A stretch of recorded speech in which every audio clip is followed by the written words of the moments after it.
It's time to change the deck. Hari ini tibalah kita pada pembicara pamungkas. Pada sore hari ini ada Mas Firmansyah Purwanto, AMD FTR. Kita sapa dulu beliau. Mas Firmansyah Purwanto, apakah bisa mendengar suara saya? Yap, bisa dengar, Mas. Maaf Mas, suaranya agak kecil, bisa Coba aku dikeraskan? ini ya kali ya. Kedengeran nggak kalau kayak gini? Oke, sudah. Oh, dengar kayak gini. Oke. Siap. Baik, sebelum memasuki acara utama yaitu pemberian materi, saya akan bacakan terlebih dahulu CV dari beliau. Mohon izin untuk share screen.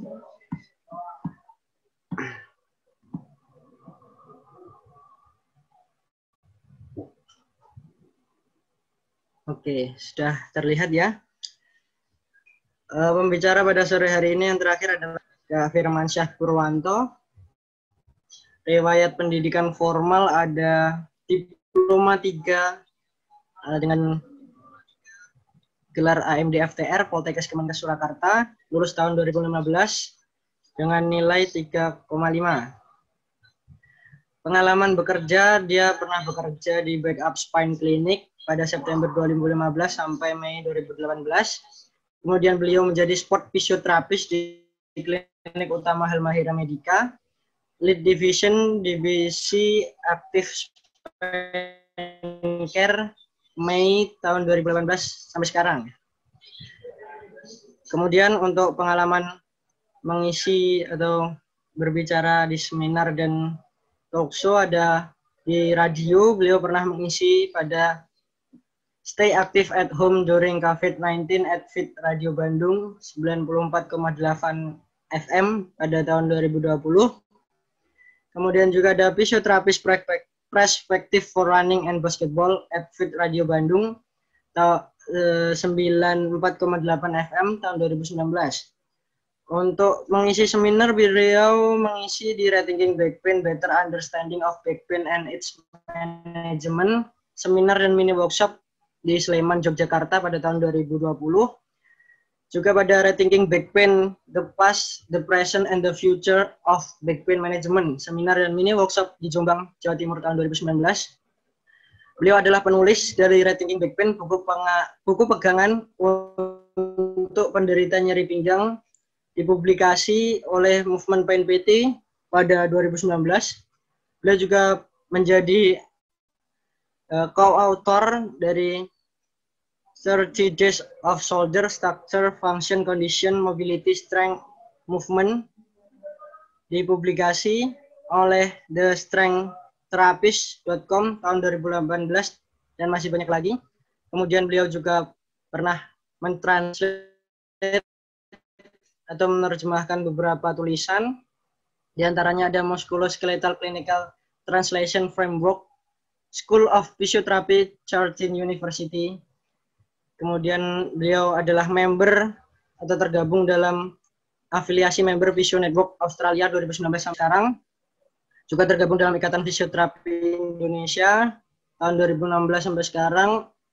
Tergabung dalam member Indonesia Sport Physiotherapy atau PFOI tahun 2016 sampai sekarang. Kemudian banyak sekali pendidikan informal atau pelatihan dan seminar yang beliau ikuti baik di maupun luar negeri. Mungkin karena sangat banyak, saya tidak bisa membacakan satu persatu. Berikut ada beberapa sertifikat beliau yang telah beliau dapatkan setelah mengikuti berbagai pendidikan di luar dan dalam negeri, baik itu online maupun offline. Salah satunya di sini ada Viva Diploma in Football Medicine dan masih banyak lagi. Sarjana hukum, sarjana. Oke, banyaknya di sini ya.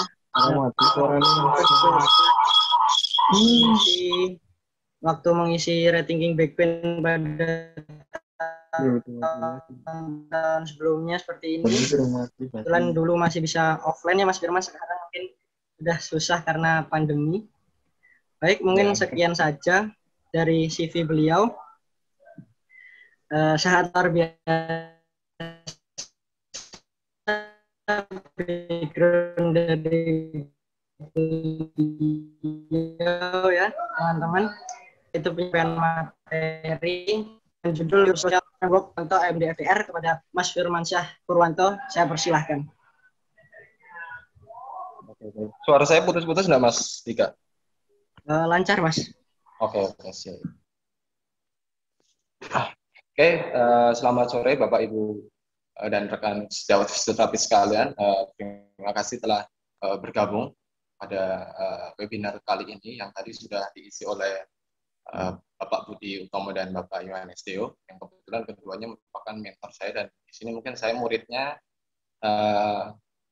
ingin berusaha untuk sainsnya yang tadi sudah dipaparkan oleh Bapak Yohanes ini bisa diimplementasikan dalam praktik klinis. Karena apa gunanya kok teori misalkan sekedar teori itu sekedar evidence kalau nggak diaplikasikan dalam praktik klinis. Nah ini mungkin penjelasan materi yang akan saya jelaskan nanti akan berkaitan lebih ke clinical practice. Mungkin boleh di-share slide-nya Mas Dika.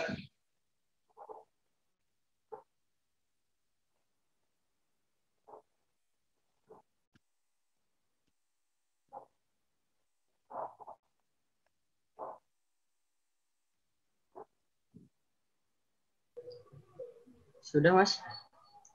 Belum muncul nggih? Oke. Belum. Sebentar. Mohon maaf, sebentar. Atau mungkin dari saya aja.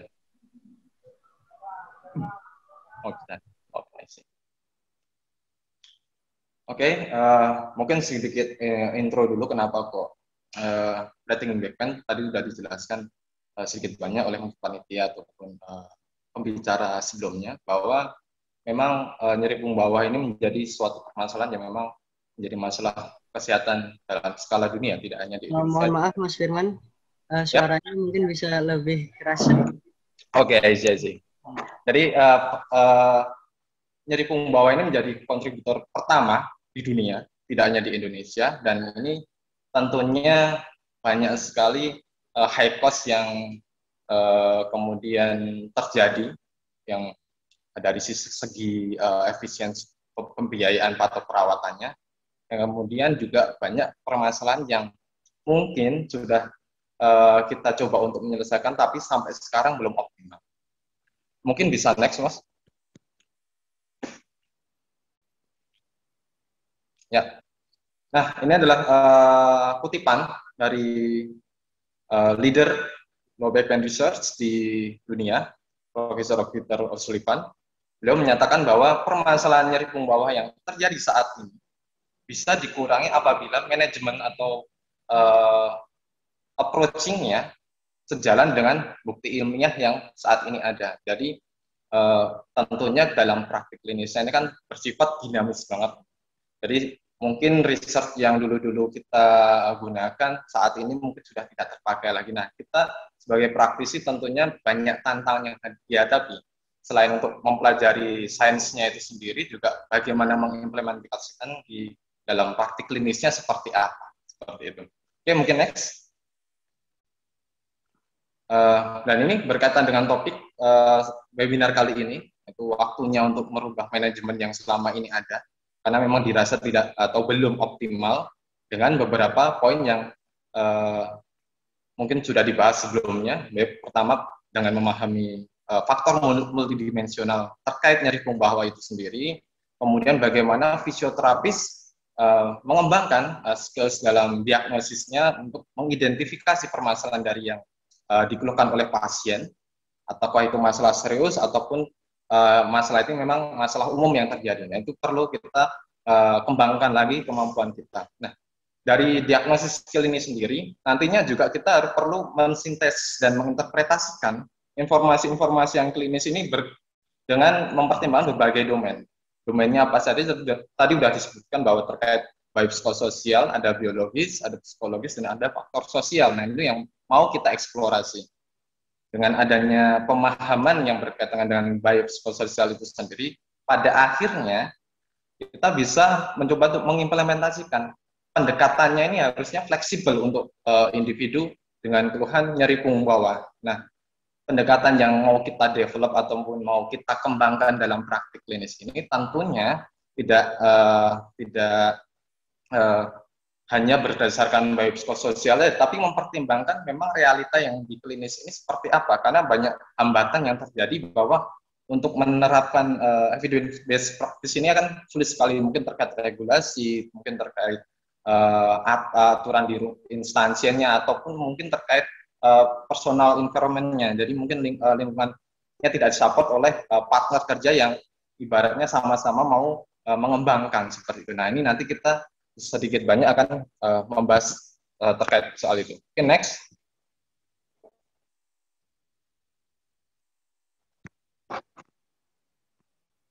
Next.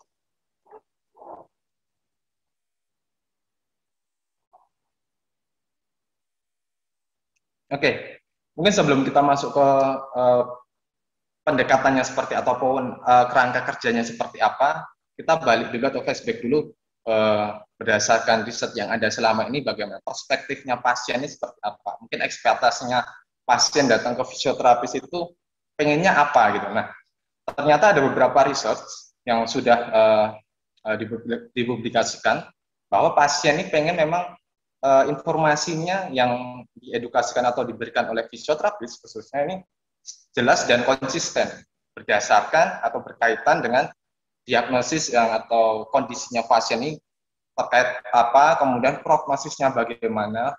Biasanya prognosisnya yang terkait kesembuhannya, karena mungkin banyak juga dari teman-teman praktisi tidak jarang kan menemukan pasien yang ibaratnya tanya kapan saya sembuh. Nah, ini yang perlu kita mungkin eksplorasi lebih jauh. Kemudian strategi self management seperti apa, dan informasi-informasi tersebut tidak lain dan tidak bukan juga akan bergantung pada evidence based practice. Nah, makanya dari sini, dari teori ini mau kita bawa ke dalam praktik klinis dan implementasinya ini strateginya seperti apa aja, mungkin akan dijelaskan dalam slide-slide berikutnya. Okay, next.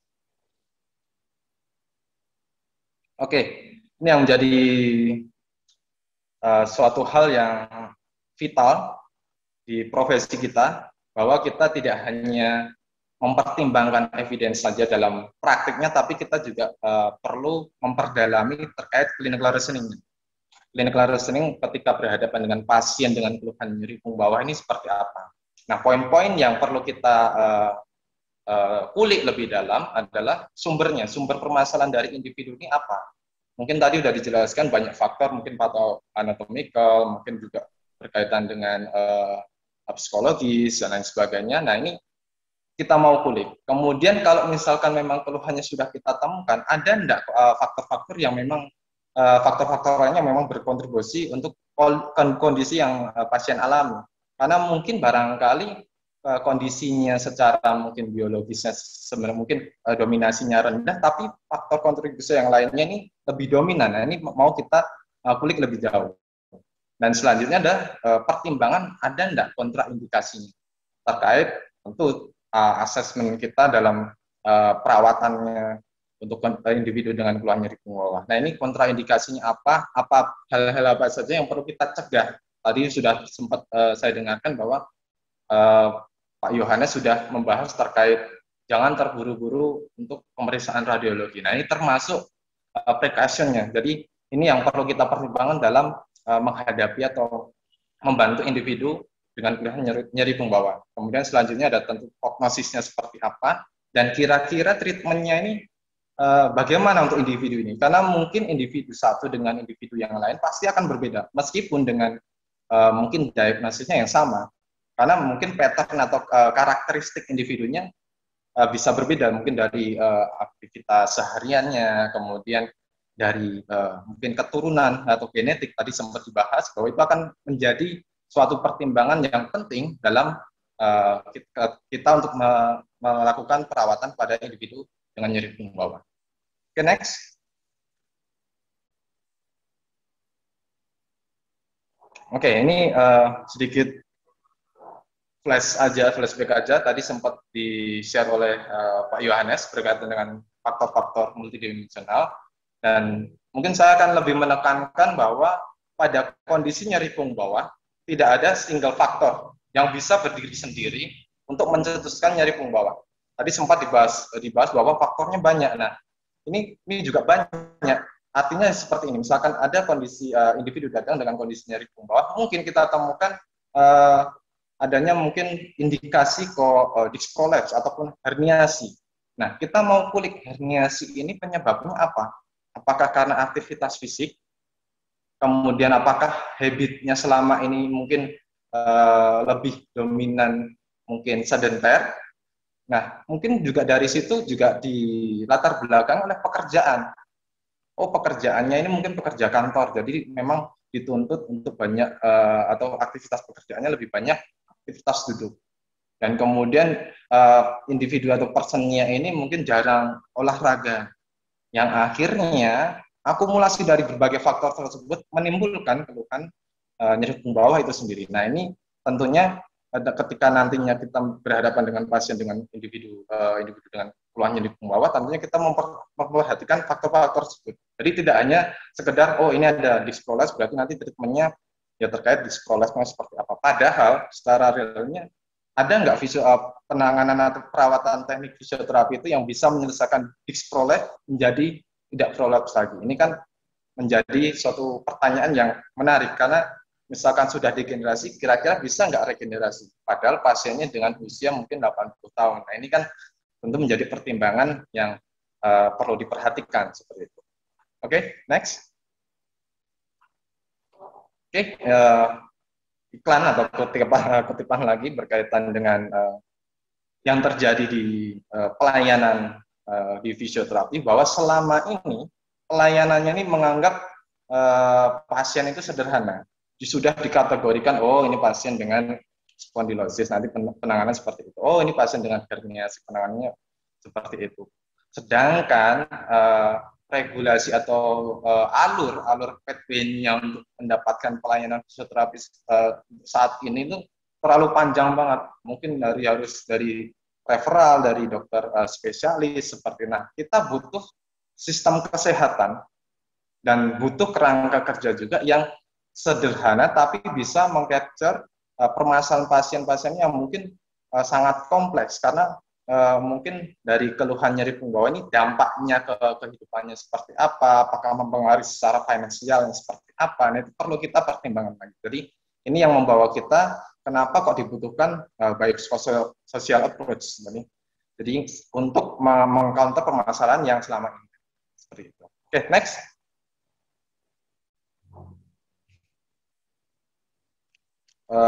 Nah, dalam biopsychosocial approach ini nanti kita akan lebih mengarah pada suatu framework yang kebetulan ini saya mendapatkan izin dari Profesor Peter O'Sullivan untuk sharing ke teman-teman atau Bapak Ibu sekalian terkait frameworknya ini di Indonesia. Nah, mungkin next juga bisa, langsung aja.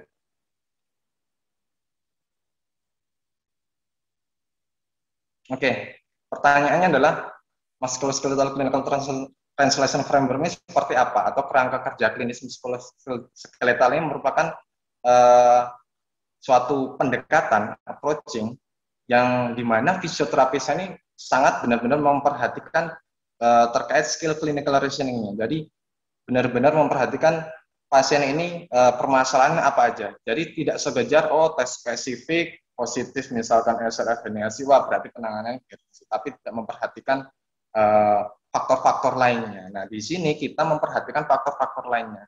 Ada beberapa faktor yang tadi seperti bahas terkait atau anatomikal, kemudian psikologis, kemudian sosial. Ada beberapa faktor yang memang bisa dimodifikasi dan ada yang memang yang tidak dimodifikasi, tidak bisa dimodifikasi. Salah satunya misalkan yang bisa dimodifikasi itu kan berkaitan dengan misalkan postur, misalkan bisa, kemudian aktivitas fisik masih kita bisa terapkan implementasinya. Tapi kan faktor-faktor seperti genetik, faktor-faktor mungkin seks dan gendernya itu kan kita nggak bisa modifikasi. Nah, itu yang menjadi pertimbangan mungkin nantinya bisa untuk di-approach berkaitan dengan pendekatan sesuai dengan karakteristik individu tersebut. Oke, next.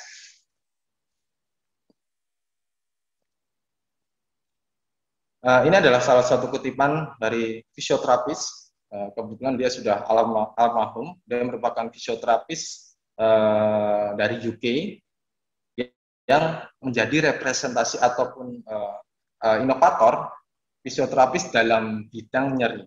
Itu dari Louis Gifford, bahwa beliau menyatakan bahwa pasien yang datang ke kita ini bukan sekedar nyeri punggung bawah. Pasti ada dampak-dampaknya.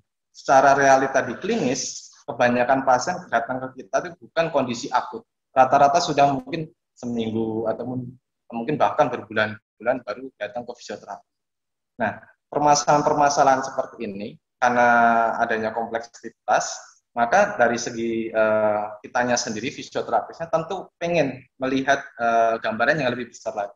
Barangkali mungkin dulunya kok nggak datang ke fisioterapis karena takut mungkin kalau datang ke fisioterapis ada masalah serius, kemudian dirujuk ke dokter ortopedi, dilakukan operasi seperti itu kan menjadi ketakutan sendiri untuk pasien. Itu yang perlu kita pertimbangkan, sehingga nantinya dalam pendekatan ini kita tidak hanya dari perspektifnya fisioterapisnya, tapi mempertimbangkan dari perspektifnya si pasien itu sendiri. Seperti itu. Okay, next. Oke, kita langsung masuk ke framework-nya. Yaitu yang pertama adalah perspektif pasien, di mana kita akan menggali lebih banyak berkaitan dengan masalah pasien. Kemudian kapasitas fungsionalnya dan ekspektasinya pasien datang ke kita ini apa. Karena rata-rata kalau misalnya ditanya, pengennya apa ya, pengennya nyeri hilang. Seperti itu. Tapi kita sebagai fisioterapis tentunya tidak hanya berhenti sampai nyerinya hilang aja. Perlu kita eksplorasi lebih dalam lagi. Salah satunya mungkin dengan ditanyakan nyeri hilangnya seperti bagaimana. Kenapa kok perlu individu ini ekspektasinya seperti itu? Ada nggak pertimbangan lain? Oh, mungkin karena ya selama ini saya kerja misalkan dengan keluhan ini saya jadi nggak, kerjanya juga jadi optimal. Kemudian mungkin barangkali berkaitan dengan aktivitas sehari-hari, mungkin di dalam keluarga mungkin punya balita atau apa, jadinya peran dia sebagai orang tua juga ibaratnya terganggu karena dengan adanya keluhan tersebut. Nah, dari sini pasien merupakan suatu penulis dari pengalamannya sendiri. Jadi ini memang benar-benar subjektif yang tidak bisa kita objektif. Nah, karena selama ini kan kita menanyakan skala nyerinya berapa, seperti itu. Nah, sedangkan nilai 7 antara pasien satu dengan pasien lainnya itu kan berbeda. Nah, perbedaan ini mau kita eksplorasi. Dampaknya seperti apa? Kenapa kok 7? Kenapa kok nggak 9? Kenapa kok nggak 5? Nah, ini tanyakan, Kak, mungkin ini masih bisa toleransi, Mas. Kalau misalkan 7 itu sakit banget, tapi misalkan kalau 5, saya masih bisa melakukan aktivitas, masih bisa bekerja, seperti itu. Ini yang perlu kita pahami lebih lanjut. Kemudian kapasitas fungsionalnya, ada nggak keterbatasannya? Barangkali mungkin di dalam kesehariannya mungkin pasien jadi terbatas untuk melakukan refreshing ataupun untuk terkait rekreasinya, itu yang menjadi problematika. Jadi ada yang pasien yang memang hobi olahraga jadi nggak bisa olahraga gara-gara keluhan. Nah, sedikit tips bahwa terkait komunikasi dalam storytelling ini, kita harus lebih banyak mendengar dan kita memang dituntut untuk spare waktu yang agak lebih lama dalam sesi konsultasi. Jadi tidak terburu-buru langsung masuk ke pemeriksaan fisik karena kita mau melihat subjektifnya pasien seperti apa, perspektifnya pasien seperti apa. Seperti itu. Oke, mungkin next. Dalam memahami perspektif pasien, salah satunya adalah memahami framework yang selama ini ada. Dan ini mungkin jarang sekali kita mengetahui bahwa ada framework yang bisa kita eksplorasi di praktik klinis, di mana framework ini ada 3 poin yang mau kita perdalami, yaitu pertama interpretasi. Interpretasi ini yang dimaksud interpretasinya pasien terkait kondisinya. Ada beberapa pasien langsung menjustifikasi dirinya bahwa dia didiagnosis saraf kejepit karena ada informasi-informasi di keluarganya yang mungkin mengalami hal yang sama juga mengalami kondisi saraf kejepit. Jadi menganggap dia juga saraf kejepit. Nah, ini dampaknya seperti apa mau kita perdalam. Kemudian dari sudah adanya interpretasi ini, pasien tentunya akan melakukan suatu aksi. Mungkin barangkali mencoba ke tukang urut dulu, biasanya rata-rata kayak gitu. Atau mencoba stretching nonton di YouTube. Tapi setelah adanya action tersebut, biasanya akan ada appraisal. Nah, biasanya ketika sudah terjadi appraisal ini, biasanya adalah hal-hal yang ibaratnya tidak efektif. Makanya mereka datang ke fisioterapi ataupun mungkin ke tenaga kesehatan lain.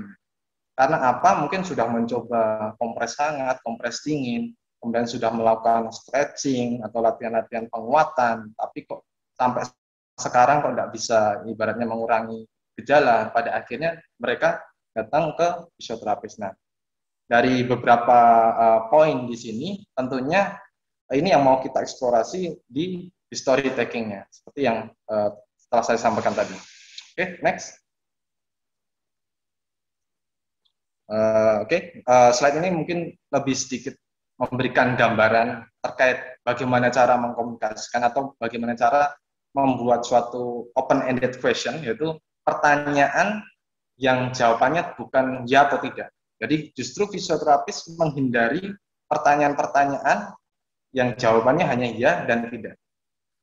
Nah, pertanyaan-pertanyaan ini kita arahkan ke perspektifnya pasien. Sebagai contoh, misalkan masalah pasien ini apa? Itu. Kemudian kira-kira yang dari permasalahan yang dialami oleh pasien ini, apa yang pasien rasakan? Mungkin jadi lebih malas untuk beraktivitas, seperti itu. Kemudian mempengaruhi nggak terkait aktivitas kesehariannya. Nah, ini ada beberapa tips bahwa di suatu pemeriksaan itu kan ada namanya post-waste reducibility questionnaire. Item-itemnya bisa kita gunakan. Kalau misalkan Bapak Ibu sekalian malas ribet nyatet, ya gunakan pertanyaan-pertanyaan yang di item tersebut. Sebagai salah satunya mungkin terkait aktivitas mungkin mandi. Mandi bisa nggak misalkan untuk aktivitas si pasien ini. Kemudian aktivitas ibadah, salah satunya mungkin sholat bagaimana, terganggu atau tidak. Nah, ini kan item-item yang kurang lebih berkaitan dengan itemnya post-waste. Kemudian tanyakan juga bagi pasien ini menurutnya penyebab dari nyeri itu apa sih gitu. Itu yang perlu kita pahami. Jadi nanti ketika misalkan mendapatkan pasien yang kebetulan dia percaya ini gara-gara salah angkat deh Mas, seperti itu. Nah, kita mau tugas fisioterapis ini adalah diskonfirmasi dan konfirmasi. Diskonfirmasi maksudnya adalah sekiranya kepercayaan pasien atau yang dipahami pasien terkait penyebabnya itu memang ibaratnya kurang sesuai, ya maka kita diskonfirmasi dengan edukasi yang mungkin lebih masuk akal. Dan apabila memang yang dipahami oleh pasien terkait penyebabnya ini memang masuk akal, ya berarti kita lebih mengeksplorasi lebih dalam bahwa nanti strategisnya apa saja, seperti itu. Mungkin next. Dan ini masih terkait komunikasi, nanti mungkin bisa Bapak Ibu sekalian lihat aja atau bisa dieksplorasi lebih lanjut. Saya kira mungkin Bapak Ibu sudah memahami bagaimana cara mengkomunikasikannya dalam proses history taking, yang kemudian mungkin dari history taking ini bisa menjadi suatu pertimbangan dalam pembuatan suatu diagnosa. Dan kalau tidak salah, ada beberapa riset yang mengatakan bahwa 90% diagnosa bisa diketahui dari hanya menggunakan history taking, tanpa pemeriksaan fisik. Jadi 90% diagnosa permasalahan individu bisa diketahui dengan adanya history taking. Jadi kita tidak bergantung dengan tes spesifik seperti itu. Oke, next. Oke, tadi sempat dibahas terkait triase berkaitan dengan jenis-jenis nyeri punggung bawah selama ini mungkin berkaitan dengan red flag ataupun patologi serius. Kemudian ada diagnosis spesifik yang biasanya kita kenal dengan sciatica atau seperti mungkin piriformis syndrome seperti itu, dan ada diagnosis non-spesifik. Nah, presentasenya yang paling dominan adalah non-specific low back pain. Jadi meskipun nanti mungkin ada beberapa case yang ibaratnya mungkin di pemeriksaan MRI, kebetulan dia memang pasien referral dari dokter ortopedi, sebagai contoh, ya referralnya ada hasil radiologi berkaitan dengan herniasi. Nah, nanti kita akan membahas lebih lanjut bahwa bagaimana ini kita sebagai fisioterapis, misalkan Anda dapat referral tersebut, mengklasifikasikan pasien ini dalam karakteristik yang mana. Oke, next. Nah, ini pesan yang saya kira menjadi suatu prinsip utama, bahwa kita tidak boleh melakukan suatu perawatan kalau kita tidak melakukan pemeriksaan, terutama berkaitan dengan adanya kemungkinan-kemungkinan patologi serius. Yang jelas, patologinya serius ini sudah diklirkan dulu tidak ada, baru kita tangani. Andai kata memang ada, berarti nanti indikasinya adalah referral ke spesialis, mungkin ke reumatologis, atau mungkin ke dokter ortopedis, atau bahkan mungkin dengan sejawat dokter rehab seperti itu. Oke, next. Oke, ini mungkin lebih ke arah screeningnya bagaimana, karena tadi saya sempat mendengarkan dari Pak Yohanes berkaitan dengan red flag-nya, ada beberapa red flag, kalau cuma satu terus dijadikan dasar harus pemeriksaan radiologi, ya itu tidak bijak seperti itu. Kemudian banyak kok tes-tesnya yang ibaratnya belum diperiksa lagi terkait validitasnya. Nah, dari sini kita akan membawa terkait klasternya atau pengelompokannya.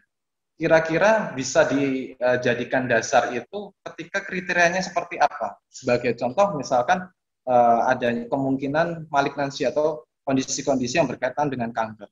Mungkin history taking ada nggak riwayat kanker, kemudian keluarganya ada nggak yang mengalami kondisi kanker juga.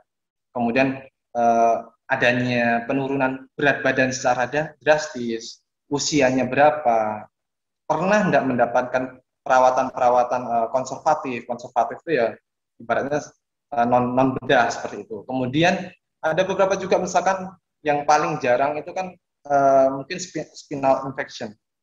Rata-rata ini jarang kita temui. Cuma ini tidak memungkiri juga bahwa nanti di lahannya Bapak Ibu sekalian bahwa ada pasien-pasien dengan karakteristik seperti itu. Nah, caranya bagaimana ya kita identifikasi, ada demam enggak, kemudian penggunaan obat-obat ada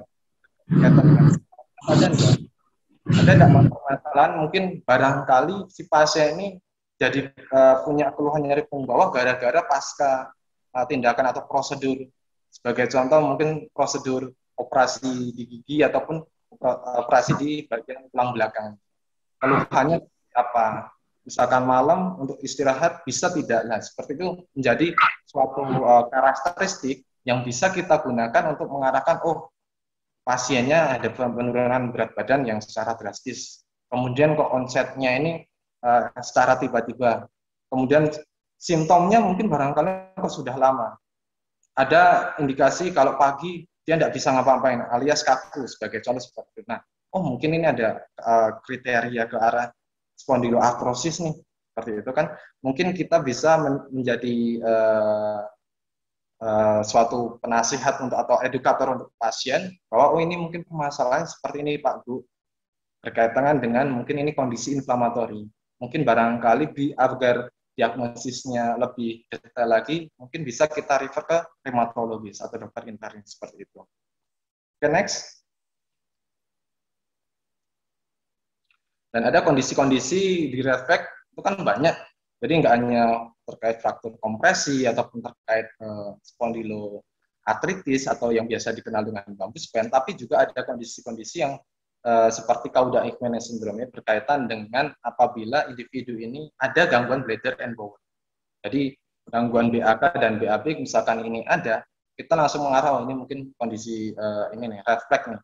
Kita perlu ibaratnya berdiskusi mungkin dengan sejawat dokter spesialis, mungkin barangkali di ortopedi ataupun dengan dokter reumatologisnya seperti itu.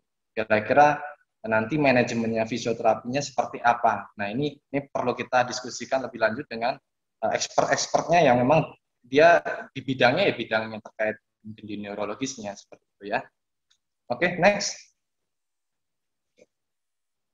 Nah ini yang sedikit banyak terjadi di klinis, biasanya berkaitan dengan nyeri menjalar. Biasanya kan kita diagnosisnya ya kalau nggak piriformis syndrome, biasanya juga sciatica seperti itu, atau mungkin ada diagnosis lainnya, mungkin saya nggak tahu. Nah, cuma di radicular syndrome ini kita hanya mengkategorikan ada 3 permasalahan. Ada radicular pain yang berkaitan dengan nyeri menjalar, ada radiculopathy, dan ada lumbar spinal stenosis. Ini berkaitan dengan adanya penyempitan foramen di area lumbalnya. Nah, kriterianya apa saja?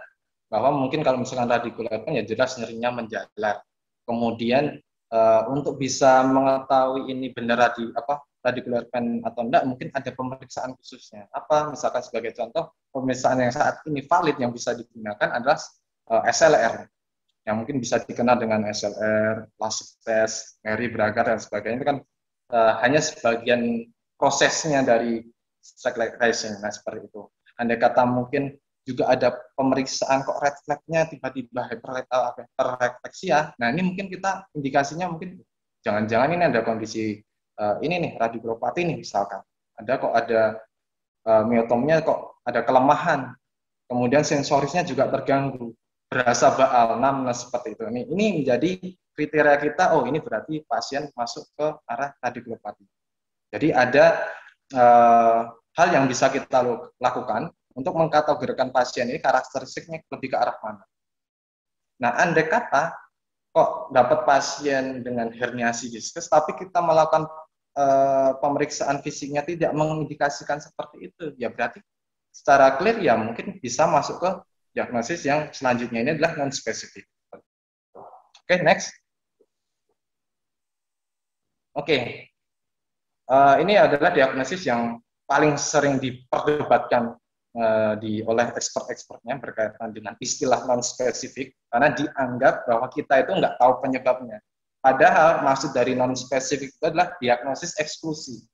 Diagnosis eksklusi itu apa? Berarti diagnosis yang tidak masuk kategori dalam diagnosis red flag ataupun diagnosis yang spesifik berkaitan dengan radicular syndrome.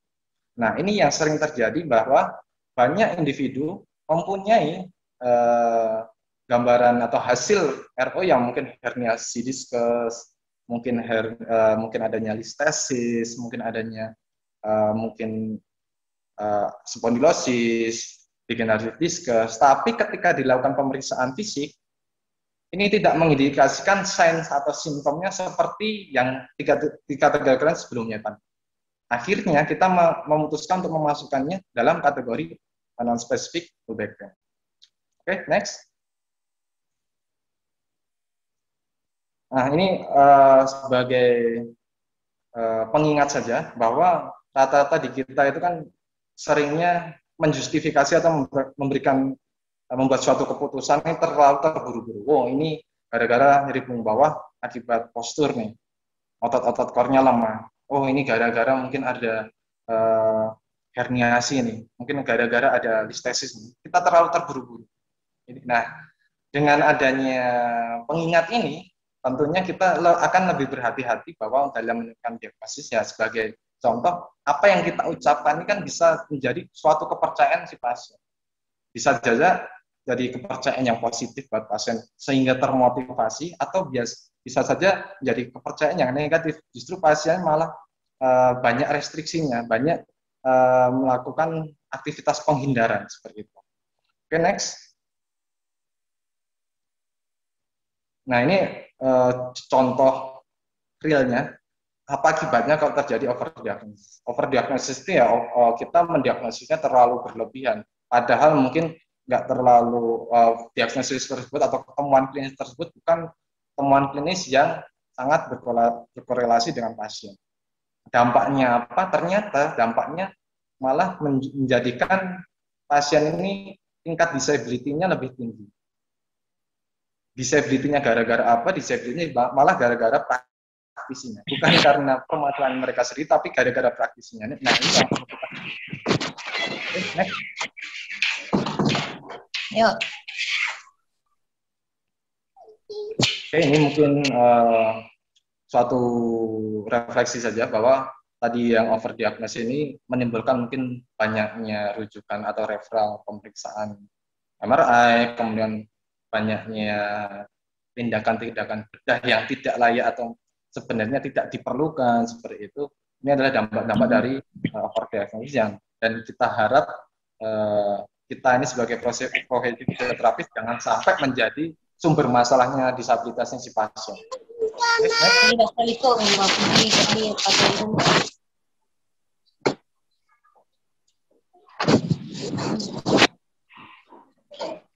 Oke, next. Oke, tadi sempat dibahas bahwa kira-kira pemeriksaan MRI itu kapan?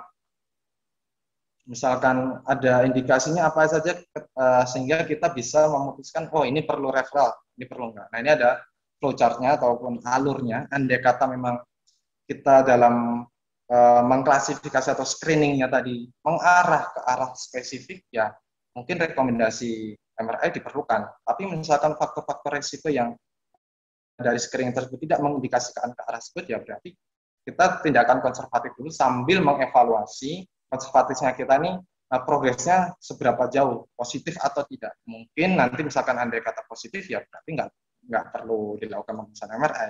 Misalkan kok negatif, ya nanti kita perlu diskusi lebih lanjut dengan mungkin dokter ortopedi terlebih dahulu seperti itu. Oke, next. Ini masih sama terkait alurnya dari mulai screening red flag, kemudian screening radikuler ataupun spesifik diagnosisnya seperti apa, kemudian nanti potensi atau kemungkinan strateginya kalau misalkan nggak ada keluhan nanti arahnya keamanan. Ini menjadi suatu alur yang tentunya harus kita pahami bahwa misalkan nggak ada red flag, ya udah kita nanti masuk pendekatan, oh ini menjelaskan ke pasien kondisinya bukan kondisi yang serius, bukan kondisi yang memang dianggap suatu hal yang sangat parah seperti itu. Ini menjadi indikator nantinya pasien juga sudah dipastikan dulu, oh iya ya berarti ini kondisinya aman dan ibaratnya memang sangat umum terjadi di masyarakat kondisi-kondisi jadi tidak menimbulkan kepercayaan negatif tadi. Oke, next. Oke, mungkin stase ini sudah banyak dipahami oleh Bapak Ibu sekalian berkaitan dengan stase gangguannya. Itu ada beberapa mungkin akut, subakut ataupun kronis, dan ada stase yang namanya flare up atau kekambuhan. Mungkin akut flare up itu sebenarnya sudah punya riwayat yang sama, tapi gara-gara sesuatu dia kambuh lagi. Ini menjadi permasalahan yang mungkin dialami oleh pasien. Nah, biasanya stase gangguan seperti ini menjadi suatu hal yang dinamis. Karena individu-individu yang pernah mengalami keluhan nyeri punggung bawah bisa dikategorikan bahwa individu ini memiliki kans ataupun resiko mengalami kondisi yang serupa di masa yang akan datang. Jadi prediktornya ada kata sudah punya keluhan, pernah mengalami keluhan, besok-besok pasti bisa saja terjadi lagi. Nah, sebagai fisioterapis tentunya kita mau prevent adanya recurrent atau kekambuhan tersebut. Seperti itu. Oke, next. Nah, ini perjalanan misalkan andai kata berkaitan dengan cedera ya. Karena tadi sudah sempat dibahas bahwa pain atau nyeri tidak equal atau tidak sama dengan kerusakan jaringan. Karena pada faktanya individu-individu yang ini kebetulan adalah berkaitan dengan atlet terjadi cedera, tapi cederanya sudah healing, sudah pulih, tapi nyerinya masih ada. Nah, kenapa kok nyeri ini masih ada? Ternyata tadi dilatar belakangi oleh faktor-faktor lainnya. Ini yang menjadi nantinya untuk pertimbangan kita mempertimbangkan faktor-faktor tersebut. Jadi tidak hanya berkaitan dengan muscle spasm, mungkin ada herniasi seperti itu. Oke, next. Selanjutnya berkaitan dengan nyeri. Biasanya kan kita menanyakan ada nyeri gerak atau tidak, nyeri tekan atau tidak, kemudian ada nyeri diam atau tidak. Nah, dari klasifikasi atau fitur nyeri ini ada beberapa hal yang perlu kita pahami berkaitan dengan nyeri nociceptif. Tadi sudah dibahas bahwa ini berkaitan dengan provokasinya memang mungkin adanya aktivitas seperti itu. Jadi memang ada pemicu biologisnya. Kemudian ada nyeri neuropatik yang berkaitan dengan sensori sistemnya. Biasanya terjadi ketika pasien ada keluhan baal ataupun mungkin agak ada kelemahan, mungkin ada masuk ke nyeri neuropatik. Dan ada definisi selanjutnya, nosi plastik. Ini yang mungkin masih belum atau awam dipahami kita sebagai fisioterapis. Ini merupakan definisi yang baru kebetulan dari IASP atau International Association Study of Pain, menjelaskan bahwa ada definisi nosi plastik ini yang bukan kategori nociceptif, bukan kategori neuropatik, tapi termasuk kategori yang berkaitan dengan central processing-nya. Berarti kalau berkaitan dengan central processing, berarti ini kita sudah arahnya ke arah mekanisme yang terjadi di otak. Sedangkan kalau misalkan kita cek lebih lanjut, di otak itu aktivitasnya seperti apa, ternyata dia nggak ada namanya pain center, itu nggak ada. Pusat pemicu atau memproduksi adanya nyeri itu nggak ada. Tapi adanya adalah faktor-faktor yang masuk ke sana, yaitu faktor mutual dependent, memicu sendiri-sendiri, yang akhirnya membuat suatu akumulasi yang bisa menimbulkan adanya keluhan nyeri.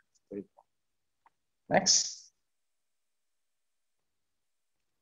Ini mungkin alurnya lagi berkaitan dengan cara pengkategoriannya, apakah masuk ke nociceptif, atau masuk ke neuropatik, ataupun masuk ke nosi plastik seperti itu. Dan ini ada beberapa kriteria. Mungkin nosi plastik ya sebagai contoh, ini kok nggak ada pemicu triggernya terkait nociceptifnya, misalkan kok gerakan kok enak-enak saja tapi kok nyerinya konstan, mungkin pertimbangan dari termasuk ke arah fitur nyeri yang bersifat nosi plastik seperti itu. Oke, next. Oke, ini nyeri mekanik dan non mekanik, tentu sudah Bapak Ibu pahami ini, bahwa kalau mekanik ya berkaitan dengan aktivitas gerak, non mekanik itu adalah nyeri yang tidak berkaitan dengan aktivitas gerak, yang artinya mau dia mau gerak, nyerinya ada. Nah, kalau di dalam klinis itu bukan hanya dua itu aja, mungkin ada beberapa provokasi gerakan, tapi ada juga ketika dia diam juga ada keluhan nyeri. Sebagai contoh misalkan membungkuk tambah nyeri, tapi diam pun sudah nyeri. Nah ini termasuk fitur nyeri yang gabungan, ada nyeri mekanik dan ada nyeri non mekanik. Nah, tentunya nanti ketika masuk ke perencanaan program kita akan mempertimbangkan dua hal ini, nanti pendekatannya seperti apa. Oke, next. Yang terakhir tadi sudah sempat dibahas berkaitan dengan sensitisasi, itu ada hyperalgesia dan allodynia. Hyperalgesia ini misalkan stimulus yang ibaratnya memang men-trigger adanya keluhan atau sensasi nggak nyaman, pada pasien tersebut nyamannya itu bertambah-tambah atau berkali-kali lipat. Sedangkan kalau allodynia, ini stimulusnya bukan stimulus yang ibaratnya sifatnya nociceptif.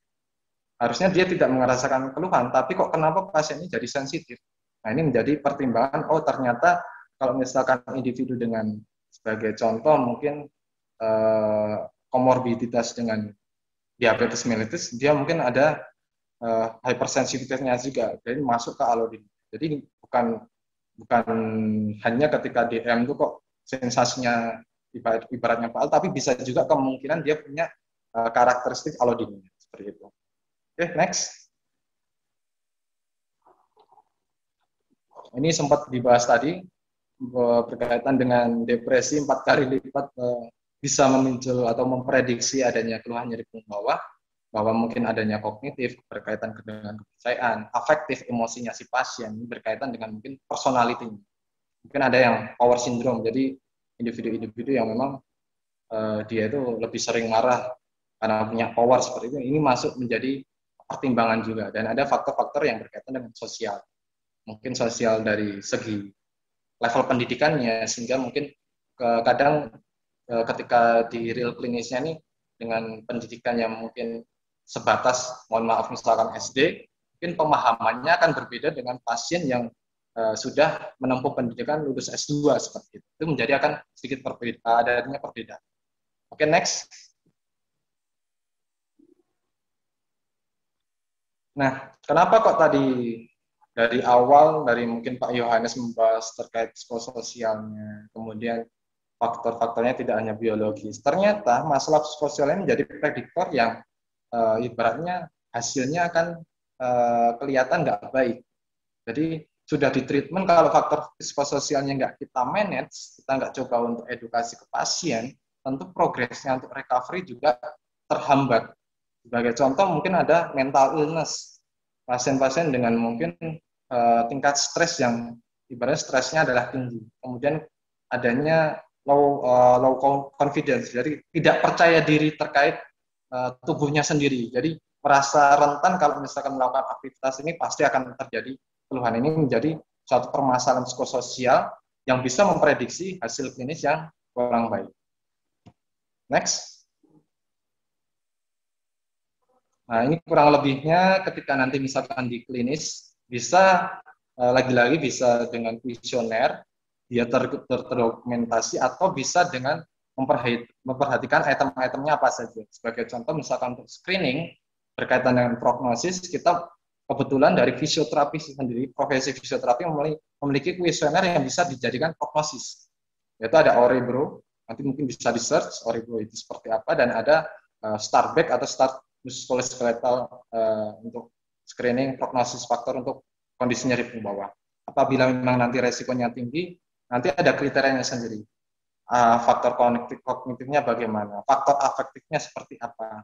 Kira-kira misalkan kita bisa nggak nanganin pasien dengan ibarat dia punya skizofrenia, berarti kan ada gangguan psikologisnya. Nah, masalah psikologis ini mungkin bukan areanya kita, ya perlu kita mempertimbangkan referral ke psikiatris berkaitan dengan permasalahan psikologisnya. Barangkali pasca nanti dia didiagnosis di SM, mungkin ada pendekatan tertentu berkaitan dengan pasien ini terkait permasalahan psikisnya. Itu. Kemudian faktor sosialnya perlu kita pertimbangkan juga. Kira-kira secara finansialnya seperti apa? Penggunaan asuransi atau tidak? Karena misalkan biaya sendiri pasti kan kalau kita misalkan ini kan pasti mikir, terapinya sekali paket misalkan 200.000 nih. Kalau programnya mungkin 12 kali, berarti 200.000 kali 12. Ini kan punya impact tersendiri bagi pasien. Ini perlu dipertimbangkan. Jadi programnya kita jelas, ketika nanti misalkan ada faktor sosial atau berkaitan dengan finansial, ya tentu programnya mungkin lebih diarahkan self management. Biasanya kan pasien-pasien akan memahami, ini bisa dilakukan self management loh Pak Bu gitu. Nanti exercise-nya seperti ini. Nanti ada mungkin kita kasih booklet, poster, ataupun kasih video untuk latihannya. Itu bisa menjadi suatu strategi untuk membantu individu tersebut. Oke, next. Ini berkaitan dengan faktor pekerjaan. Itu mungkin pekerjaan di kantor dengan pekerjaan yang ibaratnya mungkin di pertambangan akan berbeda. Pertambangan mungkin risiko terkait ergonomi kerjanya, mungkin angkat barang, ini mungkin lebih memiliki dominasi tersendiri dibandingkan pekerja kantor. Tapi ya belum tentu, setiap pertambangan pasti resikonya tinggal.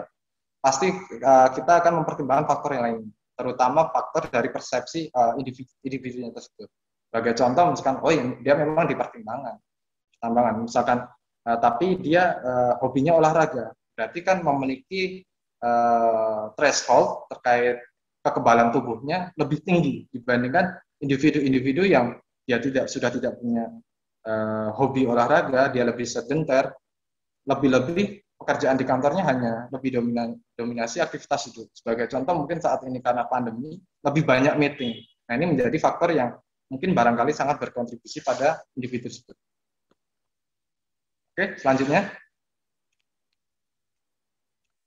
Ini berkaitan tadi level aktivitas fisik, sedenter, tadi sempat dibahas terkait obesitas, misalkan input-output kalori seperti apa, kualitas tidur. Nah, ini bisa menjadi bidirectional, artinya nyeri bisa menimbulkan permasalahan ini, level aktivitas jadi turun, atau level aktivitas yang rendah bisa menimbulkan keluhan nyeri. Atau paling tidak bisa menjadi faktor tambahan kenapa individu ini nyerinya ibaratnya kok nggak hilang-hilang seperti itu.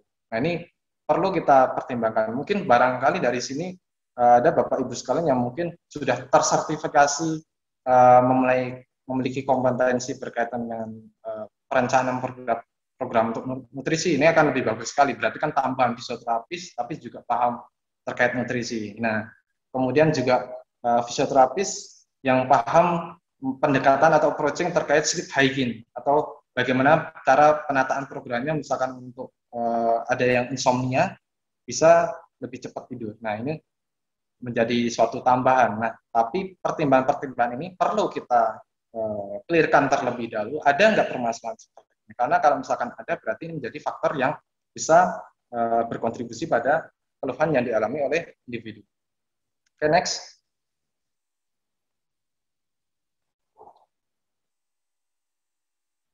Oke, ini komorbiditas dan kesehatan umumnya berkaitan dengan mungkin diabetes atau metabolic syndrome, mungkin berkaitan dengan banyak juga individu dengan nyeri punggung bawah ini disertai komorbid, sebagai contoh cardiovascular disease.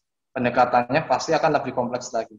CVD-nya juga di approach, nyerinya juga di approach. Jadi saling berintegrasi ketika melakukan suatu manajemen pada individu yang memiliki komorbiditas.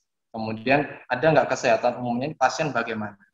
Barangkali memang saat ini sedang dalam perawatan terkait CVD misalkan, masih konsumsi obat penurun tekanan darah tinggi misalkan. Itu ini yang perlu kita pertimbangkan. Karena tentunya kalau ini tidak dipertimbangkan, kalau kita nggak tahu ibaratnya pasien ini punya hipertensi, kita masuk latihan langsung kita ibaratnya kita hajar, tiba-tiba tensinya naik, ini kan menjadi suatu permasalahan yang harusnya nggak ada tadi malah ada. Nah, ini yang perlu menjadi pertimbangan. Oke, next.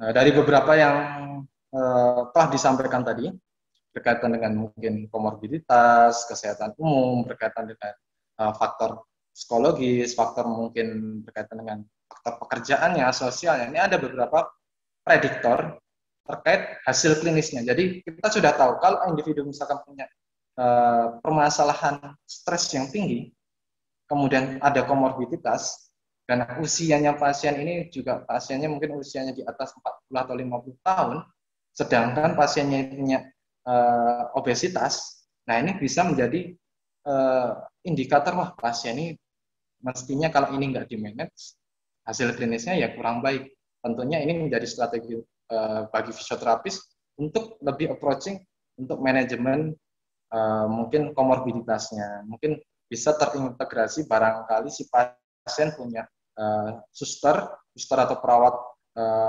tertentu berkaitan dengan perawatan mungkin diabetes mellitus misalkan seperti itu. Kemudian ada moderate level evidence-nya juga ada kira-kira durasi gejala ini kalau terlalu lama juga misalkan individu sudah mengurus 1 tahun ini menjadi yang permasalahan yang lebih lanjut. Nah, ada beberapa kondisi-kondisi juga berkaitan dengan pekerjaan, absen kerja dan lain sebagainya. Oke, next.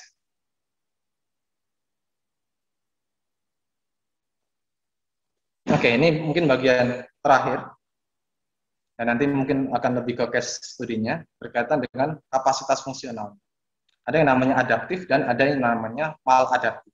Adaptif itu adalah kondisi yang memang dia terprovokasi, tapi tujuannya adalah untuk memproteksi tubuh. Sebagai contoh, misalkan kita menangani kondisi kesleo, bengkak, pasti perilakunya adalah ya numpunya nggak terlalu ditumpu atau menghindari aktivitas menumpu. Karena dia protektif dulu. Karena apabila misalkan dia dilanjut terus, nggak ada restnya, rest fasenya, pasti akan memprovokasi kondisi tersebut menjadi ke arah yang lebih jelek lagi.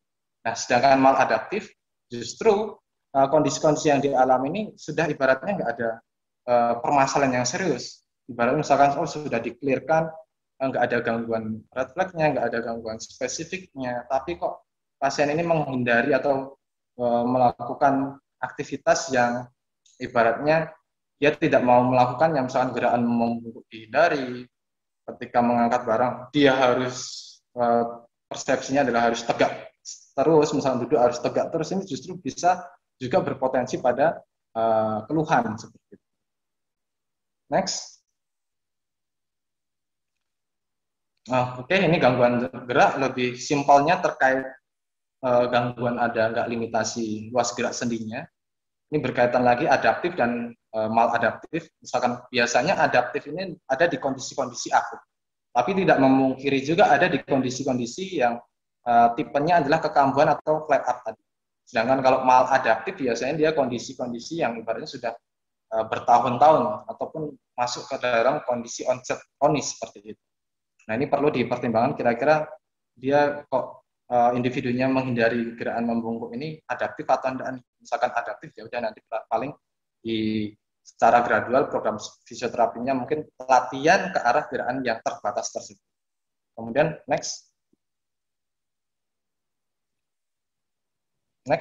Nah, gangguan kontrol tadi sempat dibahas berkaitan dengan postur, habit posturnya ketika aktivitas seperti apa. Individu yang dominasi duduk dengan membungkuk dengan durasi lama mungkin berpotensi mengalami keluhan.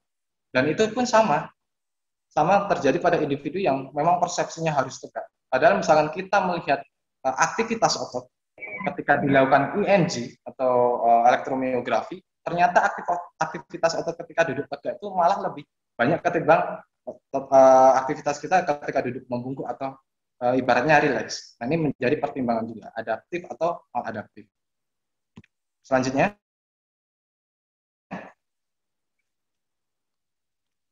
oke, ini tadi sempat dibahas berkaitan dengan aktivitas penghindaran atau menghindari gerakan-gerakan yang ibaratnya mungkin saat itu memang perlu dihindari, atau gerak menghindari aktivitas yang seharusnya aktivitas itu sudah nggak perlu dihindari. Karena ketika kita memberikan informasi atau edukasi, oh gerakan ini dihindari secara temporer ya Bu, Pak.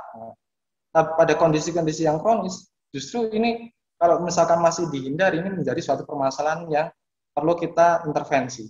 Mungkin dengan approaching berkaitan dengan exposure terapi, yaitu terapi yang berkaitan dengan paparan yang harusnya mereka takutin, malah kita papar seperti itu. Oke, next. Ini yang paling penting karena kita identitasnya adalah movement expert. Tentu dalam mengetahui atau melakukan pemeriksaan berkaitan kapasitas fisik wajib dilakukan oleh fisioterapis.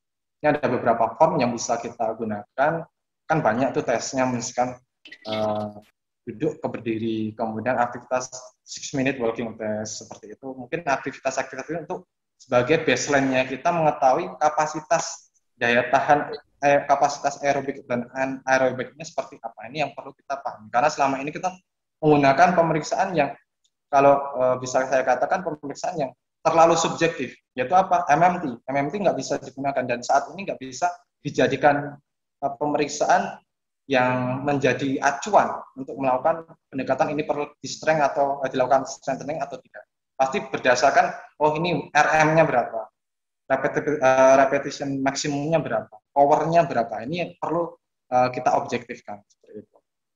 Next. Lagi. Nah, dari beberapa faktor-faktor tersebut, tentunya pasti ada gambaran yang sudah kita lakukan dalam proses pemeriksaannya, yang nantinya bisa jadi ketika faktornya bisa dimodifikasi, ya berarti kita bisa intervensi. Andai kata tidak bisa dimodifikasi, paling tidak kita bisa mengedukasi seperti itu. Oke, next.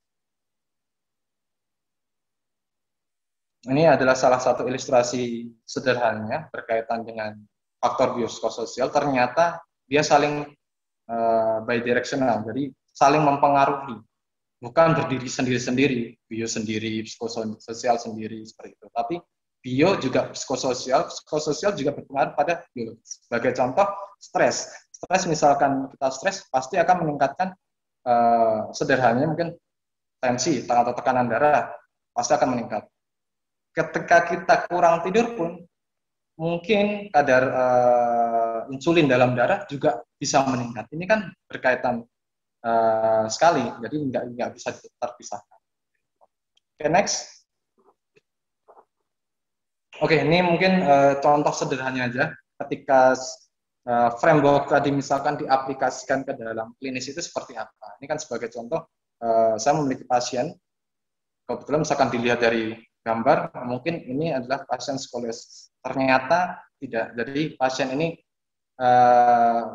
mengeluhkan nyeri punggung bawah kekambuhan pasca memindahkan barang dari bawah ke mobil. Nah, ini Berarti kan tipenya flare up seperti itu. Kemudian individu kebetulan juga sudah melakukan manajemen secara mandiri, peregangan, kemudian kompres hangat, tapi belum optimal untuk mengurangi keluhan yang mereka individu ini alami. Seperti itu. Oke, next. Oke, ini ada tipikal yang tadi sudah dibahas berkaitan perspektifnya individu, kita eksplorasi bahwa individu ini yang mendeskripsikan keluhannya sendiri. Itu ya dialami merupakan kekambuhan, dulu sudah pernah, tapi sempat sembuh misalkan. Ini gara-gara memindahkan barang, kumat lagi, tapi kok keluhannya kok beda. Dulu mungkin nggak sampai tampak posturnya seperti ini, sekarang tampak seperti postur seperti pada gambar seperti itu. Kemudian kapasitas fungsionalnya kebetulan berjalan sama gerakan membungkuknya juga terganggu gara-gara mungkin adanya provokasi keluhan. Nah, dia datang ke fisioterapis punya ekspektasi bahwa kalau dia pulih berarti ya dia bisa beraktivitas kembali tanpa keluhan. Nah, ini yang perlu kita pahami bahwa ini ekspektasinya masuk akal enggak? Kita bisa membantu atau tidak? Misalkan kita menjanjikan outcome itu kan secara legal reasoningnya tidak diperbolehkan. Ini mungkin terkait berdasarkan hukumnya. Jadi kita tidak boleh menjanjikan hasil, tapi kita bisa berupaya untuk membantu individu ini bisa recovery dengan paling tidak termanajemen dengan baik seperti itu. Nah, ini kita menggunakan outcome measure patient specific functional scale yang artinya itemnya ini tergantung dari pasien. Pasien pengen apa? Pengen berjalan, oke, berarti masuk ke outcome-nya nanti atau indikatornya kita nanti.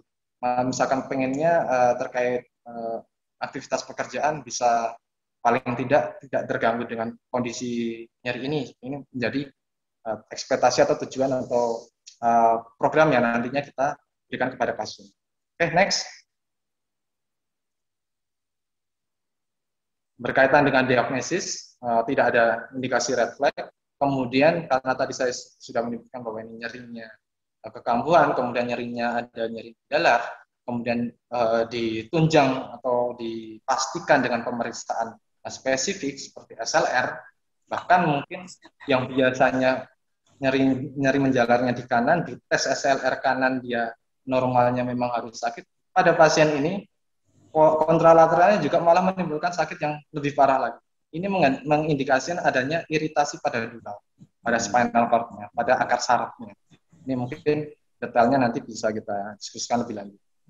Kemudian stasenya adalah kekambuhan. Oke, next.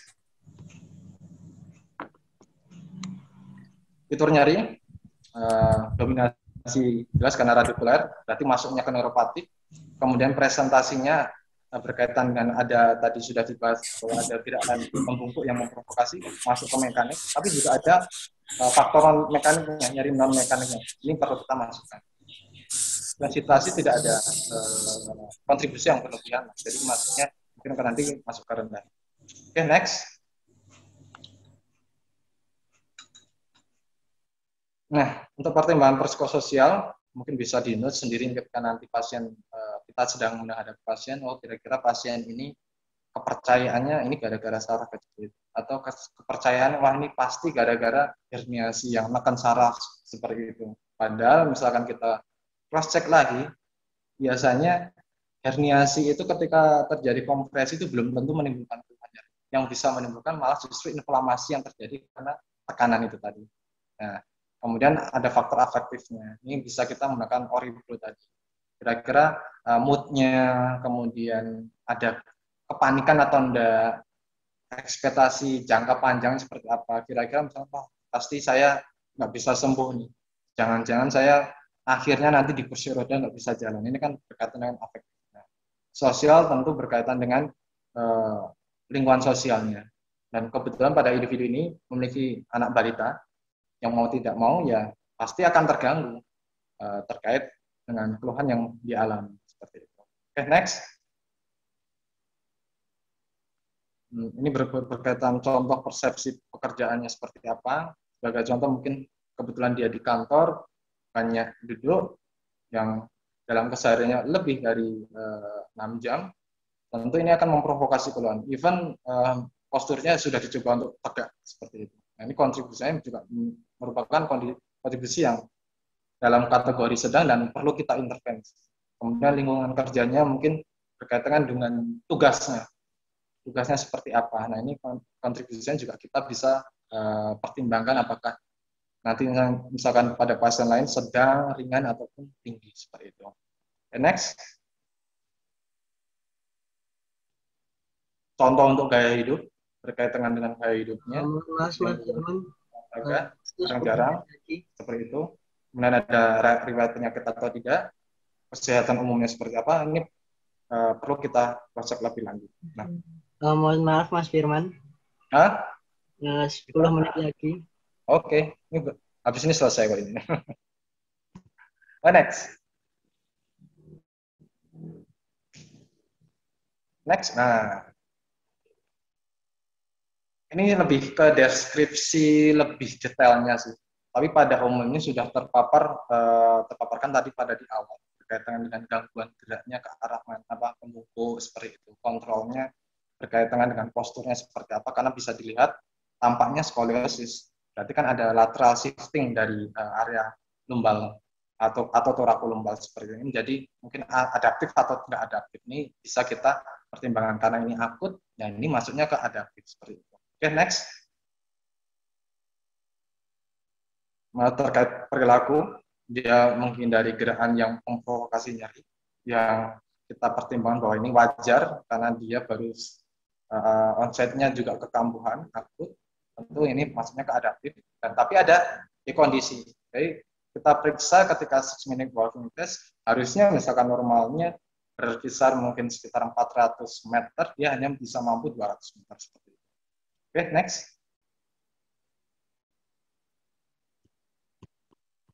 Oke, kurang lebihnya pembuatan keputusan klinis terkait individu tersebut berkaitan dengan diagnosisnya, stasenya bagaimana, prioritas faktor yang berkontribusi ini kita intervensi yang memang bisa kita modifikasi. Sebagai contoh mungkin koreksi posturnya barangkali, kemudian kepercayaannya, dan aktivitas yang sedenter mungkin kita bisa programkan untuk strength and conditioning program seperti itu. Oke, next.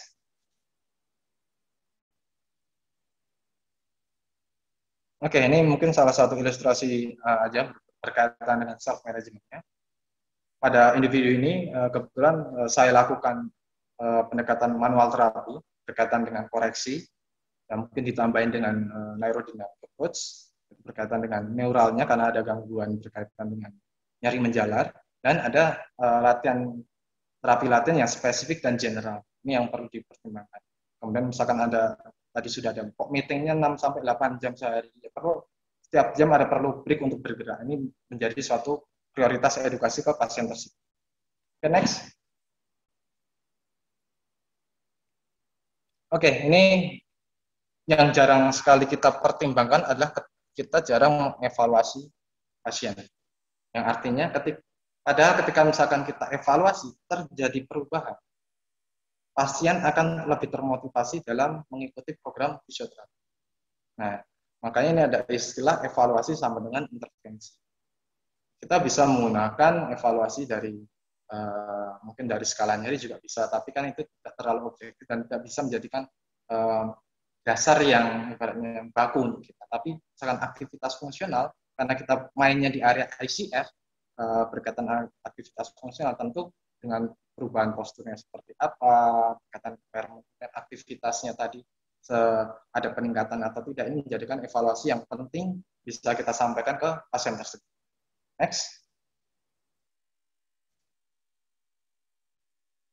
Oke, beberapa sumber edukasi tadi sudah saya sempat untuk minta sharekan ke Bapak Ibu sekalian, mungkin bisa digunakan atau barangkali menjadi referensi. Next. Oke, kurang lebihnya pada materi kali ini adalah kita belajar untuk berhati-hati dalam proses diagnosis. Jadi kita perlu memahami terkait red flag-nya itu sendiri. Kemudian multidimensionalnya seperti apa. Kita jangan terburu-buru dalam merujuk pemeriksaan ronsen ataupun misalkan kebetulan praktek mandiri terburu-buru untuk merujuk ke dokter ortopedi. Bukan berarti kita nggak boleh merujuk, boleh, tapi ada kriterianya sendiri. mungkin perbedaan mendengar, pasiennya juga dipastikan memahami kondisinya, memastikan juga prognosisnya bagaimana, dan perawatan misalkan di rumah itu seperti apa. Karena kan kalau misalnya kita hanya 1 jam, sedangkan 23 jamnya kan mereka mungkin di rumah atau aktivitas di lingkungan pekerjaan seperti itu. Next.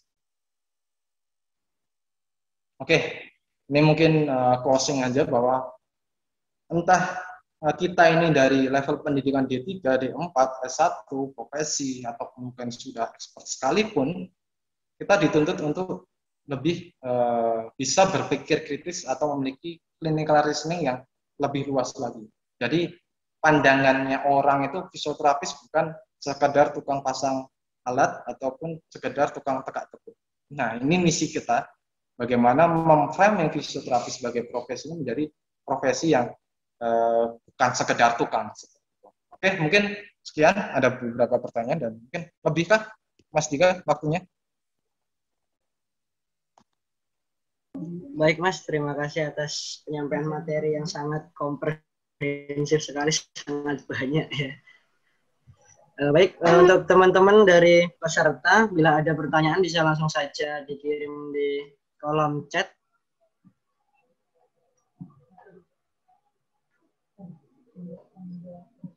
Baik, sudah ada 1, 2, sebentar.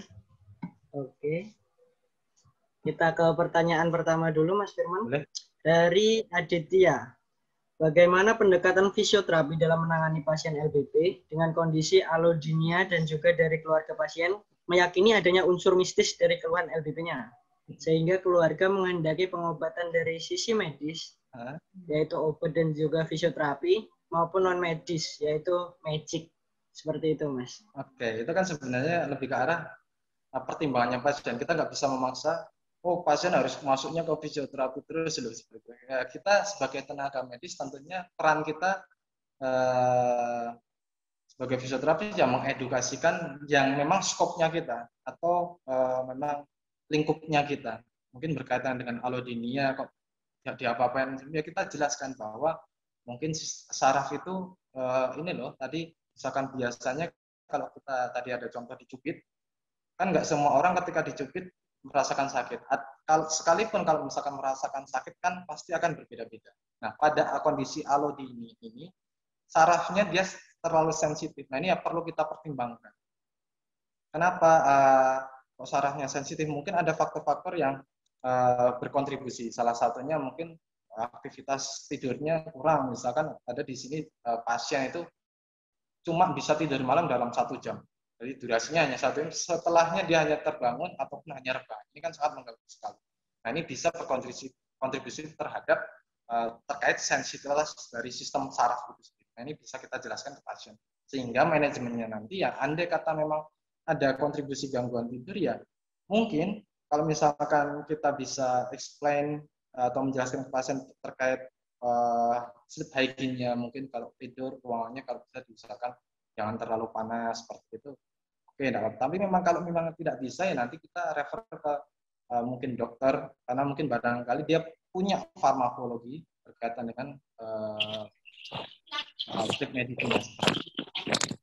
Nah, kalau misalkan untuk apa namanya berkaitan dia mau ke pengobatan ibaratnya tradisional berkaitan itu terserah pasien. Yang penting paling kita ingatkan saja, misalkan rata-rata kan banyak ini boleh dipijit atau enggak.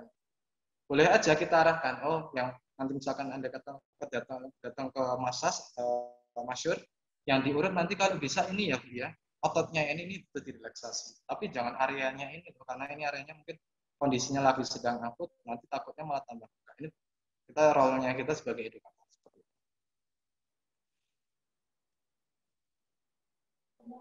Baik, dari Kak Aditya, ada tanggapan?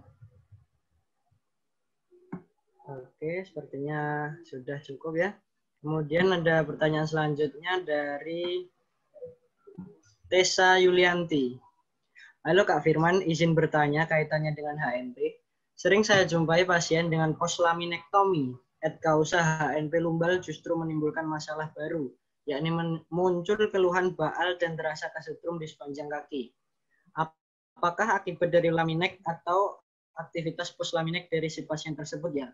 Lalu tindakan apa yang sebaiknya FT berikan? Oke, ini juga sering terjadi di sini. Mungkin lebih pasnya kita diskusi dengan dokter bedahnya secara langsung, karena kan yang melakukan pembedahan kan mereka. Barangkali ketika memang di adanya pemotongan lamina tadi, mungkin ada beberapa saraf yang ibaratnya biasanya kan kalau kita melihat anatomi tubuh secara detailnya kan antara otot, saraf, fascia dan lain sebagainya itu kan berdekatan. Barangkali ketika dilakukan tindakan pembedahan memang ada posisinya sedikit dirubah. Nah, ini mungkin jadi pertimbangan paling. Jadi barangkali memang ya ada kontribusinya pasca operasi, karena nggak jarang juga kebetulan saya sempat nanganin pasien, dia dokter, dilakukan kalau nggak salah disektomi, diskusnya yang nonjol dipotong, sebelum operasi dia bisa jalan, pasca operasi malah nggak bisa jalan. Dokternya pun juga kebetulan paham terkait evidence, ya memang dia mengaku salah, bahwa saya salah terburu-buru melakukan disektomi, padahal tahu literasinya seperti apa. Nah, dengan adanya seperti itu mungkin kan ada diskusi lebih lanjut. Nah, misalkan untuk ke pasien yang ibaratnya dia non medis, ya kita jelaskan mungkin barangkali itu berkontribusi. Nah, tugasnya fisioterapis kalau ada gangguan bakal dan lain sebagainya, ya kita melatih sensoris dan motoris. Berupa apa? Ya mungkin kalau sensoris, misalkan ini kita bisa apply elektroterapi. Nah, adanya apply elektroterapi ini bukan untuk sekedar mengurangi nyeri, tapi untuk melatih sensorisnya si pasien. Mungkin bisa ketika dilakukan TENS ataupun electrical muscle stimulation, seperti itu bisa dikombinasi dengan latihan. Latihan apa? Latihan sebagai contoh isometrik. Nah, itu kan membantu antara sensoris dan motoris. Nah, ini kan bisa diaplikasikan. Seperti itu. Oke? Baik, dari Kak Tessa, apakah ada tanggapan atau sudah cukup? Apabila sudah cukup, tadi Bu Wiwin Setior ini sempat raise hand. Mungkin ada pertanyaan, monggo silahkan. Bu Wiwin Setior ini, apakah ada pertanyaan? Tadi raise hand, saya lihat.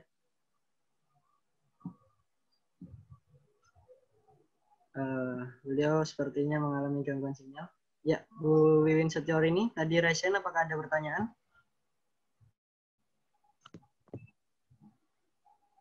Oke, mungkin terpencet saja ya. Pertanyaan selanjutnya, Mas, dari Ronald Freddy. Bagaimana menegakkan diagnosis fisioterapi pada pasien yang mengalami gangguan ginjal? Untuk gangguan ginjal ya berarti ya? Ya, betul. Nah, maksudnya ini dia mengeluh keluhan nyeri punggung bawah atau memang diagnosis ginjal? Karena andai kata misalkan persepsi saya sih pasien nyeri punggung bawah tapi dengan diagnosis ada komorbiditas penyakit di ginjalnya. Tentu mungkin intervensinya akan lebih komprehensif. Karena misalkan berkaitan dengan ginjal sendiri kan ada namanya tiredness atau gampang lelah seperti itu. Mungkin nantinya ketika apabila kita masuk ke program exercise-nya memang benar-benar dimonitor. Artinya tidak langsung penguatan yang secara ekstrim, tapi di gradual dulu. Artinya gradual itu yang mungkin oke, saat ini mungkin hari pertama sepeda statis barangkali mungkin 5 menit dulu, sisanya 5 menitnya mungkin bisa exercise peregangan, sisanya lagi mungkin bisa 5 menit untuk strengthening. Tapi kan programnya dapat untuk hari pertama. Kemudian untuk visit yang selanjutnya atau pertemuan selanjutnya mungkin ini sudah memiliki pengaruh yang bagus nih.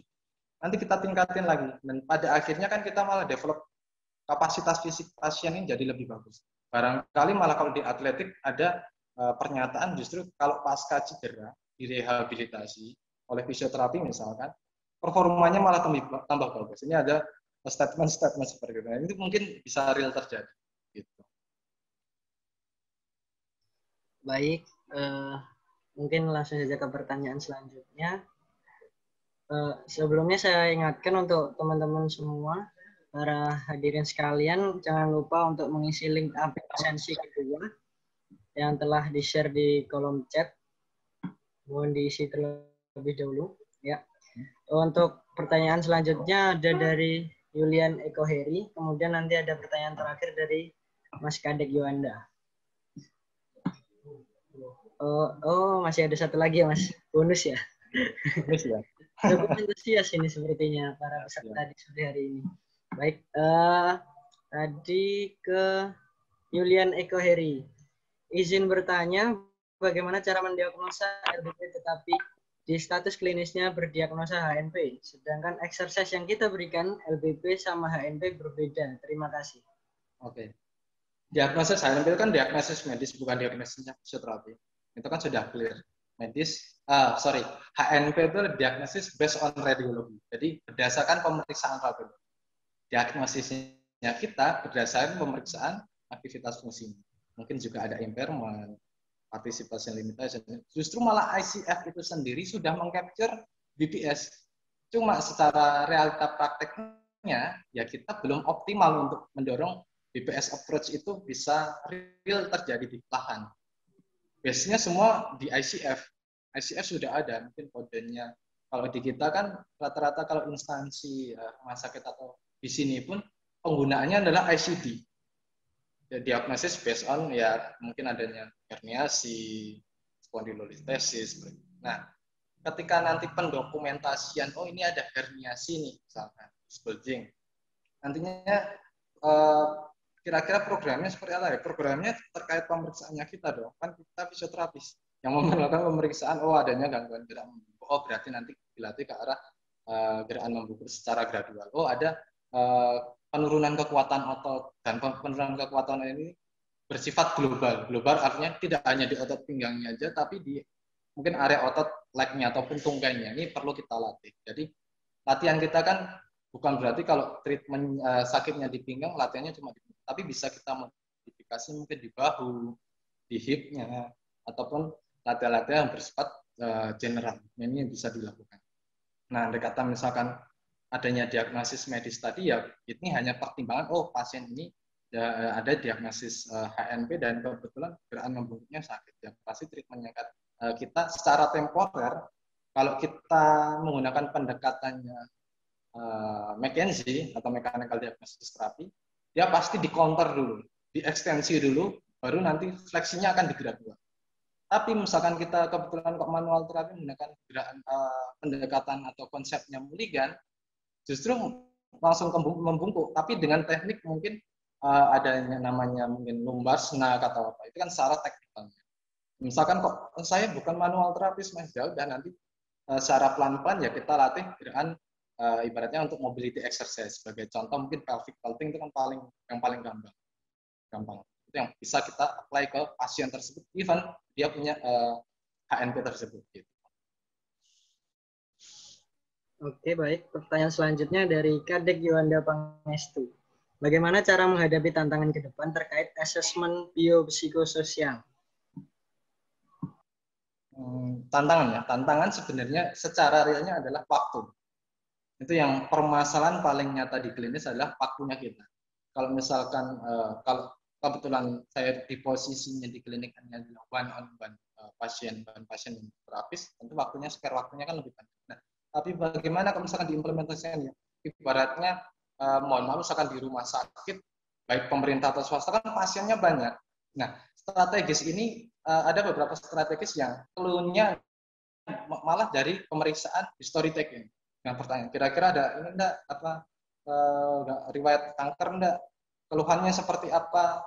Nyeri menjalar atau enggak? Sensorisnya seperti apa? Hyperrefleks atau enggak? Seperti itu menjadi suatu mungkin quick assessment, bukan sekedar wah ini SLR seperti ini, tapi ada pertimbangan dari perspektif pasiennya, mungkin menghemat waktu konsultasi yang bisa diaplikasikan ke dalam praktik klinis. Sehingga kalau berbicara mengenai tantangan ya tentu berkaitan dengan sistem tempat kita praktik, dan itu bervariasi. Kalau di klinik mungkin 1 jam aja mungkin konsultasi bisa terlalu pendek, karena misalkan untuk tanya-tanya, kebetulan pasiennya suka ngobrol, ini kan membutuhkan waktu spare yang panjang. Nah, jangankan yang di situ, kalau misalkan di rumah sakit dengan spare waktu yang hanya diberikan 30 menit, bagaimana strateginya kita ya? Kita menggunakan clue-clue tadi, kan sudah ada prediktornya nih. Kalau poor outcome atau hasil klinisnya kurang baik, apa dipahami itu tanyakan. Nah, ini menjadi suatu pertimbangan, misalkan memang di settingnya, clinical settingnya kita memang memaksa kita untuk terburu-buru seperti itu. Baik, tinggal satu pertanyaan lagi sebelum ke pertanyaan pamungkas ataupun penutup. Bagi teman-teman saya ingatkan sekali lagi untuk jangan lupa mengisi link absensi kedua yang dikirim di kolom chat yang tertera. Pertanyaan terakhir Mas Firman dari Ratna, izin bertanya, jika pasien berpikir nyeri pinggangnya muncul saat bangun pagi dan hilang setiap bergerak, hasil ronsen lumbal normal, belum cek lab, manajemen FT yang tepat untuk mengatasi nyeri apa? Seperti itu, Pak. Sorry tadi nyerinya muncul ketika ketika bangun pagi dan hilang setiap bergerak. Setiap bergerak ada keluar nyeri. Setiap bergerak hilang nyerinya. Oh, I see. Mungkin bisa pertimbangan diagnosis berkaitan dengan kondisi-kondisi spinal stenosis mungkin bisa, karena kriteria spinal stenosis kan ada kriteria clinical prediction rule-nya.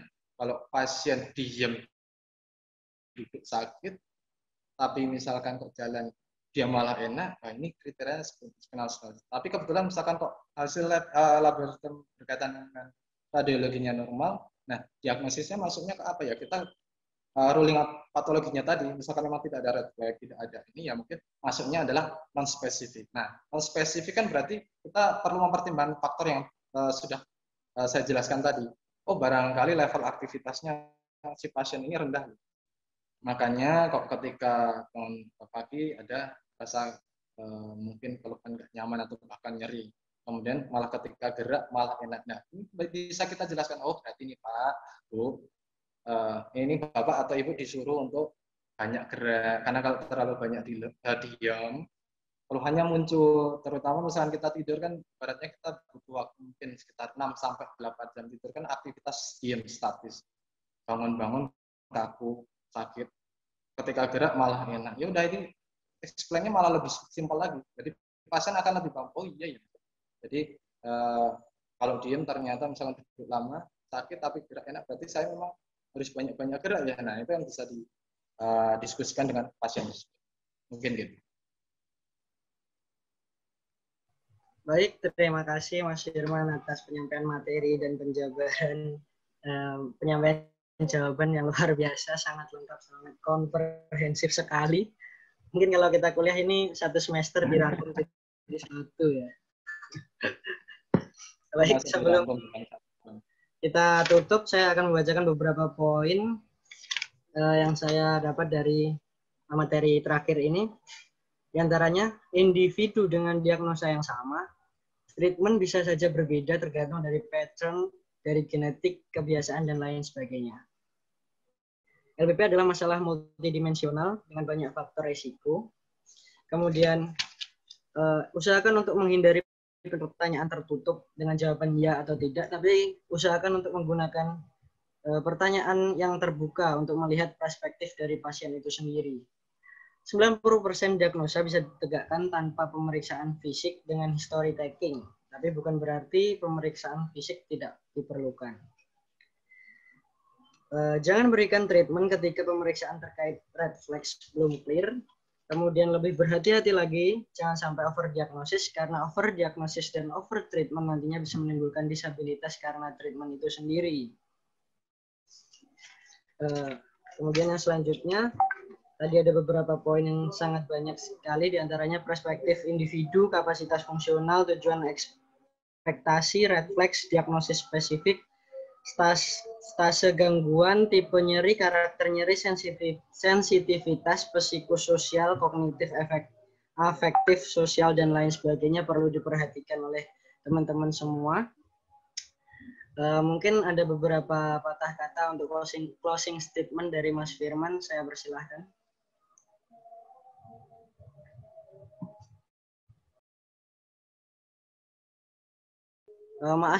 Maaf Mas Firman masih di mute ya. Oh, sorry. Oke. karena posisi saya ini lebih ke praktisi yang artinya berhadapan langsung dengan pasien. Ini mungkin lebih ke clinical experience, tapi mungkin bisa juga dijadikan apa ya, tambahan aja sih. Jadi ketika menangani pasien jangan fokus pada keluhannya apa, tapi berkaitan dengan masalah individu. Kalau sering saya katakan bahwa treat person atau tangani isi individu ini, bukan hanya kondisinya tapi individunya. Karena individu barangkali nyeri punggung bawah tapi punya masalah yang lain. Nah, kita sebagai fisioterapis adalah partner kerjanya mereka untuk mereka ini bisa pulih kembali. Paling seperti itu. Oke. Mungkin saya ingin mengucapkan banyak terima kasih dan apabila memang ada salah kata, saya mohon maaf besar-besarnya. Dan saya harap mungkin dengan adanya materi-materi ini bisa menjadikan gambaran, mungkin bisa jadikan suatu tambahan untuk teman-teman sekalian, Bapak Ibu sekalian, untuk bisa ibaratnya praktik atau develop kemampuan skillsnya fisioterapis itu seperti apa, sehingga membuktikan bahwa memang pilih fisioterapi itu memang tepat seperti itu. Oke. Baik, baik, luar biasa sekali ya. Sedikit pengingat untuk para peserta bahwasanya webinar ini belum berakhir. Besok masih ada 2 pemateri yang sangat luar biasa. Kita mulai pukul 8 pagi waktu Indonesia Barat. Materi yang pertama untuk esok hari ada dari Pak Herding Rusli, SFT Physio MKes, dengan judul Exercise for Managing Low Back Pain. Kemudian yang kedua ada dari Abed Nigustiawan, Exercise for Preventing Low Back Pain. Terima kasih atas perhatiannya hari ini. Saya pribadi sebagai moderator mohon maaf bila ada kata yang kurang berkenan. Wabillahi taufik walhidayah. Wassalamualaikum warahmatullahi wabarakatuh. Waktu saya kembalikan ke MC.